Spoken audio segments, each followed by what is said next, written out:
Selamat pagi, dokter dan juga teman-teman. Sebelumnya perkenalkan kami dari SGD A6 akan mempresentasikan mengenai student project yang kami buat dengan judul Undernutrition in Under 5-Year-Old Child.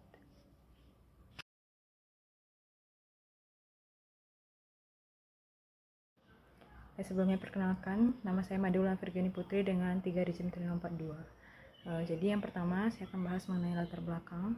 Adapun undernutrition adalah salah satu bagian dari malnutrisi yang didefinisikan sebagai kondisi kekurangan nutrisi akibat asupan yang tidak memadai atau ketidakmampuan tubuh untuk menyerap nutrisi secara optimal.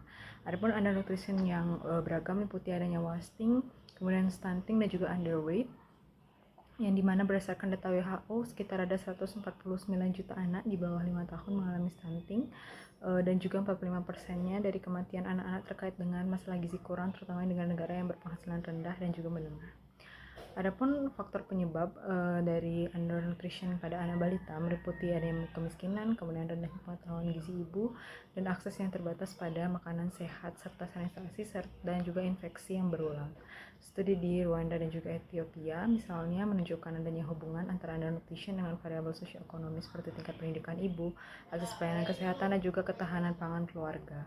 Anak-anak dari keluarga dengan kondisi sosioekonomi rendah cenderung lebih beresiko mengalami kekurangan gizi dibandingkan dengan mereka yang berasal dari keluarga dengan kondisi ekonomi yang lebih baik. Adapun dampak jangka panjang dari undernutrition tidak hanya pada pertumbuhan fisik tapi juga pada perkembangan kognitif dari anak. Anak-anak yang mengalami stunting cenderung dia lebih rendah dalam hal prestasi akademik dan juga produktivitas di masa dewasanya, dan juga yang akan berpotensi memperpanjang siklus kemiskinan dalam masyarakat. Adapun upaya penanganan undernutrition pada anak-anak balita sangat penting dan menjadi fokus utama dalam mencapai tujuan pembangunan berkelanjutan atau SDG untuk mengakhiri segala bentuk malnutrisi pada tahun 2030. Oleh karena itu penting untuk dibahas mengenai gizi kurang pada anak di bawah 5 tahun. Baik, saya izin untuk melanjutkan. Sebelumnya perkenalkan saya Widya Gusti Fajar Putra dengan 3 digit terakhir 163. Jadi saya akan bahas tentang rumusan masalah. Pada sini terdapat 6 rumusan masalah. Yang pertama itu apa saja pemeriksaan yang perlu dilakukan untuk mendiagnosis undernutrition in under 5 years old child. Lalu apa saja faktor risiko undernutrition in under 5 years old child yang perlu diidentifikasi dan juga dianalisis. Kemudian yang ketiga itu apa saja aspek interaksi keluarga pasien undernutrition under 5 years old child yang perlu diidentifikasi dan dianalisis. Kemudian yang keempat itu apa saja dampak yang berpotensi terjadi pada keluarga pasien undernutrition in under 5 years old child. Kemudian yang kelima itu apa saja yang perlu dilakukan dalam pendekatan komprehensif, kolaboratif, dan perawatan berkelanjutan dari undernutrition in under 5 years old child. Dan yang terakhir adalah bagaimana upaya pencegahan primer, sekunder, dan tersier yang dapat dilakukan pada pasien dengan keluarga pasien undernutrition in under 5 years old child. Baik, selanjutnya saya akan menjelaskan tentang tujuan penelitian. Jadi di sini untuk tujuan yang pertama yaitu mengetahui pemeriksaan yang perlu dilakukan untuk mendiagnosis undernutrition in under 5 years old child. Kemudian yang kedua yaitu mengetahui faktor resiko undernutrition in under 5 years old child. Lalu yang ketiga adalah mengetahui aspek interaksi keluarga pasien undernutrition in under 5 years old child. Kemudian yang keempat yaitu mengetahui dampak yang berpotensi terjadi pada keluarga pasien undernutrition in under 5 years old child. Yang kelima yaitu mengetahui pendekatan komprehensif dan kolaboratif dalam perawatan berkelanjutan dari undernutrition in under 5 years old child. Dan yang keenam adalah mengetahui upaya pencegahan primer, sekunder, dan tersier yang dapat dilakukan pada pasien dan keluarga pasien undernutrition in under 5 years old child. Baik, selanjutnya untuk manfaat penelitian ini, yang pertama adalah menambah wawasan dan pemahaman tentang ilmu kedokteran keluarga. Yang kedua adalah memberikan informasi umum dan khusus tentang undernutrition in under 5 years old child. Dan yang ketiga adalah menjadi sumber referensi untuk penelitian lebih lanjut tentang undernutrition in under 5 years old child. Baik, sekian dari saya. Untuk selanjutnya akan dilanjutkan oleh teman saya. Terima kasih. Sebelum perkenalkan, nama saya Putri Sagitaria Putri dengan 3 digit terakhir 017. Di sini saya izin menjelaskan mengenai anamnesis. Untuk balita yang mengalami undernutrisi, dari Secret 7, yang pertama itu adalah lokasi. Biasanya anak-anak akan mengalami penurunan berat badan dan juga terlihat kurus dan juga otot akan berkurang, makanya tampak kurus. Selanjutnya untuk onset biasanya bisa dimulai sejak lahir, MPASI, batita hingga balita. Lalu untuk kualitas, biasanya berat badan anak berada di bawah persentil 3, dan untuk kualitas terdapat penurunan berat badan yang progresif. Lalu untuk kronologinya biasanya adanya perubahan dari pola makan pada anak. Untuk faktor yang memperberat bisa ditanyakan apakah terdapat pola makan yang buruk atau mengalami diare yang berulang. Lalu bisa ditanyakan juga mengenai faktor yang memperingan. Biasanya dilakukan adanya pengobatan ataupun intervensi gizi. Dan juga terdapat keluhan lain seperti diare yang kronis, lemas, dan juga infeksi berulang. Bisa ditanyakan juga mengenai riwayat penyakit terdahulu seperti apakah anak tersebut pernah mengalami gejala yang sama sebelumnya. Ditanyakan juga mengenai riwayat dari nutrisinya seperti pola pemberian makan dan juga durasi pemberian ASI eksklusifnya. Ditanyakan juga mengenai riwayat kesehatan keluarga, apakah keluarga pasien ada yang mengalami keluhan yang sama ataukah mengalami masalah gizi ataupun penyakit kronis lainnya, dan juga dari riwayat sosial dan juga ekonomi. Bisa ditanyakan mengenai kondisi ekonomi keluarga dan juga tingkat pendidikan orang tua mengenai gizi. Mungkin sekian dari saya. Bisa dilanjutkan teman saya. Terima kasih. Baik, selanjutnya adalah pemeriksaan fisik, di mana pemeriksaan fisik yang dapat kita lakukan adalah untuk mengukur berat badan menurut umur, panjang badan menurut umur untuk anak di bawah 5 tahun yang belum bisa berdiri, tinggi badan menurut umur untuk anak di bawah 5 tahun yang sudah bisa berdiri tegak, lalu berat badan menurut tinggi badan, lingkar kepala, dan indeks massa tubuh menurut umur. Saya Bramasta dengan NIM 010. Berikutnya adalah pengukuran antropometri. Pengukuran antropometri adalah serangkaian pengukuran kuantitatif otot, tulang, dan jaringan adiposa yang bertujuan untuk mengevaluasi komposisi tubuh. Elemen inti antropometri adalah tinggi badan, berat badan, indeks massa tubuh, lingkar tubuh berupa lingkar pinggang, pinggul, dan kaki, serta ketebalan lipatan kulit. Berikutnya adalah pemeriksaan darah, yang namanya pemeriksaan kadar hemoglobin dapat dilakukan untuk mendeteksi kadar hemoglobin dalam darah. Hemoglobin yang rendah menandakan adanya anemia pada anak yang mengalami gizi buruk. Kekurangan zat besi, vitamin B12, serta asam folat dapat memicu anemia dan menimbulkan kejadian gizi buruk pada anak. Terima kasih. Perkenalkan, saya Madewa Marsala Triwinata dengan 3 digit tim R179. Di sini saya akan menjelaskan terkait faktor resiko. Ini dibagi menjadi 3. Yang pertama, faktor resiko langsung seperti asupan makanan yang tidak memadai dapat menyebabkan kurangnya nutrisi sesuai kebutuhan anak, dan juga penyakit infeksi berulang seperti diare dan ISPA dapat menurunkan imunitas dan nafsu makan yang dapat memperburuk status gizi. Yang kedua, ada faktor resiko tidak langsung seperti pola asuh, di mana kurangnya pengetahuan orang tua tentang gizi anak dapat meningkatkan resiko infeksi dan layanan kesehatan dan sanitasi, di mana jika terdapat keterbatasan akses layanan kesehatan dapat meningkatkan risiko infeksi. Yang ketiga, faktor dasar seperti kemiskinan dan ketimpangan sosial dapat menghambat akses ke makanan bergizi dan juga kesehatan. Dan juga edukasi orang tua, di mana pendidikan tinggi mendukung nutrisi lebih baik untuk anak. Semakin tinggi pendidikan orang tua, ini dapat mempengaruhi sikap dalam memenuhi kebutuhan anak. Mungkin sekian dari saya. Terima kasih. Perkenalkan, nama saya Joshua Andito Bagaskara dengan NIM 3 digit terakhir 021. Selanjutnya identifikasi interaksi keluarga. Adapun faktor-faktor interaksi keluarga yang menyebabkan resiko undernutrisi pada anak di bawah 5 tahun. Yang pertama ini faktor pendapatan keluarga, di mana pendapat yang rendah ini membatasi akses keluarga terhadap makanan-makanan yang bergizi dan yang lengkap, serta lingkungan yang sehat juga. Untuk solusinya perlunya intervensi dari pemerintah, berupa bantuan ekonomi dan juga edukasi manajemen keuangan. Selanjutnya dari faktor pendidikan orang tua. Pendidikan orang tua yang rendah sering dikaitkan dengan pemahaman dari orang tua tersebut yang kurang memahami kebutuhan tentang anaknya dan juga pemahaman tentang pola hidup sehat dan pentingnya nutrisi pada anak di bawah 5 tahun. Selanjutnya dari pekerjaan orang tua, di mana jam kerja yang panjang dapat mengurangi waktu dan energi orang tua untuk menyiapkan makanan bergizi dan teratur bagi anak, dan juga kurangnya spending waktu dengan anak. Sehingga untuk solusinya perlunya penjadwalan waktu yang lebih fleksibel bagi orang tua untuk memenuhi kebutuhan gizi anak.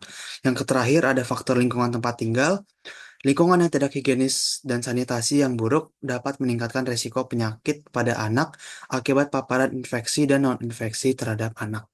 Dan untuk solusinya perlunya program peningkatan sanitasi dan kebersihan lingkungan untuk keluarga, khususnya keluarga dari berpenghasilan rendah.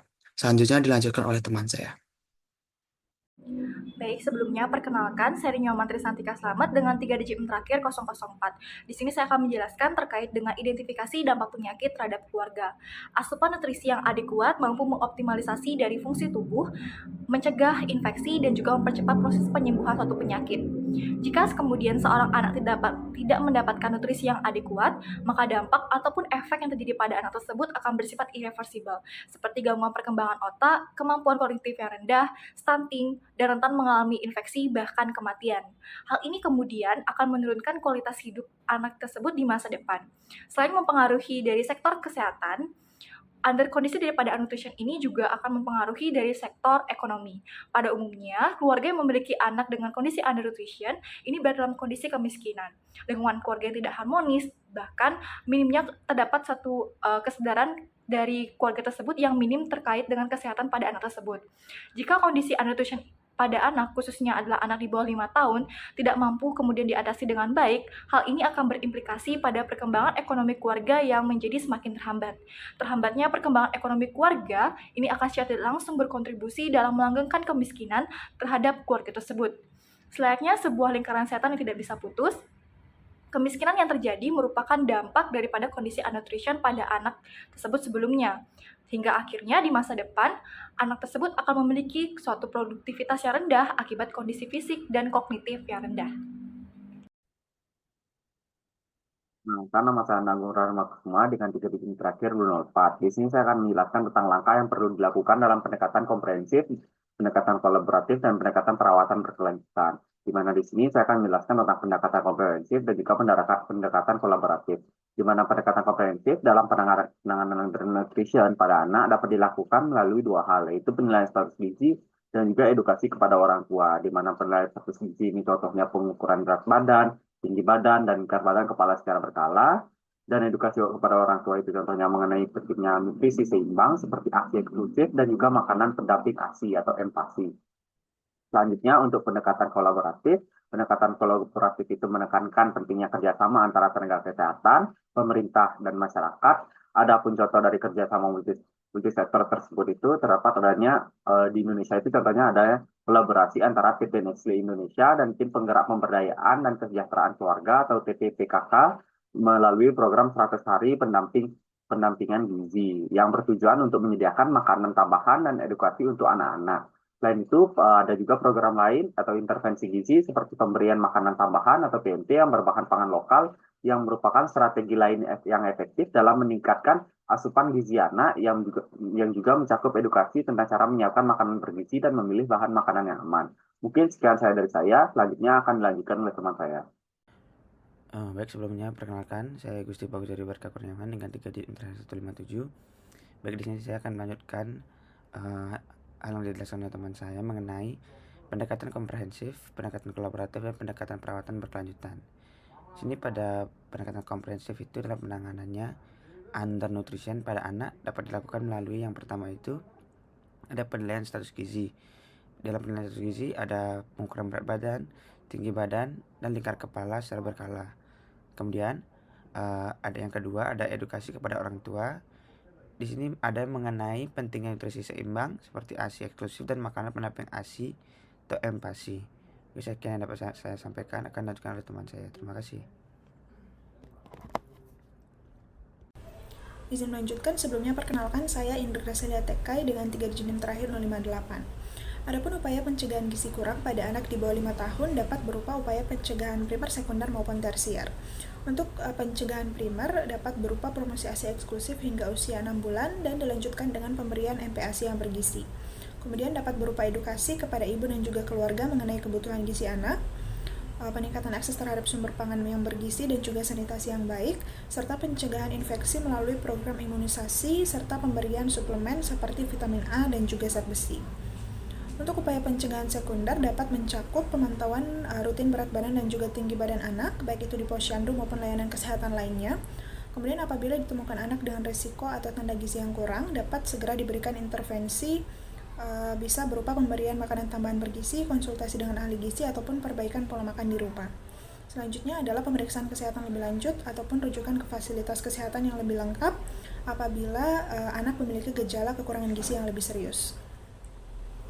Selanjutnya adalah pencegahan tersier yang dapat berupa perawatan khusus di fasilitas kesehatan ataupun rumah sakit untuk mengembalikan status gizi anak, ataupun dapat berupa program rehabilitasi gizi agar anak dapat mencapai pertumbuhan sesuai dengan usianya. Sekian dari saya, akan dilanjutkan oleh rekan saya. Baik, perkenalkan saya Dewi Putri Dewayani dengan 3 digit NIM terakhir 164 akan melanjutkan pembahasan mengenai kesimpulan dan juga saran dari student project kami. Undernutrition merupakan suatu kondisi kekurangan nutrisi akibat asupan yang tidak memadai atau kemampuan tubuh yang menurun atau tidak mampu untuk menyerap nutrisi secara optimal. Adapun kondisi undernutrition ini tidak hanya berdampak pada pertumbuhan fisik, tapi juga perkembangan kognitif anak. Faktor risiko yang menyebabkan kondisi kekurangan gizi ini meliputi karakteristik anak dan juga karakteristik parental. Dari segi karakteristik anak, hal-hal yang berpengaruh berupa berat badan lahir yang rendah dan juga pemberian ASI eksklusif yang kurang memadai, serta karakteristik parental ditunjukkan dengan tingkat edukasi orang tua yang kurang terkait tumbuh kembang anak. Kemudian, untuk pengobatan pada kondisi undernutrition ini dapat dilakukan dengan pendekatan komprehensif, kolaboratif, dan perawatan berkelanjutan. Untuk upaya pencegahannya dapat dilakukan melalui pencegahan primer lewat edukasi tentang pentingnya pemberian ASI eksklusif selama 6 bulan, kemudian pencegahan sekunder tentang deteksi dini dari hal-hal abnormalitas dalam tubuh anak, dan pencegahan tersier dengan mencegah adanya dampak jangka panjang akibat kekurangan gizi melalui rehabilitasi gizi. Baik, berikutnya terkait saran, praktisi kesehatan dapat disarankan agar meningkatkan upaya deteksi dini status gizi anak melalui pemantauan rutin di fasilitas kesehatan, serta pentingnya pemberian edukasi kepada orang tua tentang pentingnya asupan gizi dan juga pola asuh yang mendukung pertumbuhan anak. Sekian dapat saya sampaikan, akan dilanjutkan oleh rekan saya. Terima kasih.